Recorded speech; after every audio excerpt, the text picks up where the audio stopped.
ఎన్టీఆర్ అన్న 6 ఏళ్ల తర్వాత వస్తే ఎట్టా ఉండాలో అట్టానే ఉంటుంది మన దేవర. సినిమా ఒక డీసెంట్ నోట్తో స్టార్ట్ అవుతుంది.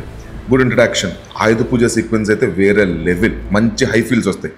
అలా ఒక్కసారిగా వరల్డ్ ఆఫ్ దేవరాలోకి వెళ్ళిపోతాం. మంచి ప్రీ ఇంటర్వెల్ సీన్తో స్టార్ట్ అయ్యి అద్భుతమైన ఇంటర్వెల్ బ్లాక్తో ఎండ్ అవుతుంది. ఓవరాల్గా గూస్ బంప్స్ తెప్పించే ఫస్ట్ హాఫ్. కట్ చేస్తే వరాతో మొదలవుతుంది second half.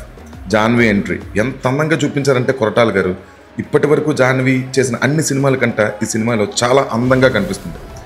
Romance, light comedy, స్లోగా వరా క్యారెక్టర్తో కనెక్ట్ అయిపోతాం. సెకండ్ హాఫ్లో అక్కడక్కడ కొన్ని సీక్వెన్సెస్ ఇంకా అద్భుతంగా రాగా తీయొచ్చని మనం ఫీల్ అయినా బహుశా మల్టీప్లెక్స్ ఆడియన్స్ కోసం దాన్ని క్లాస్గా చూపించారు కొరటాల గారు.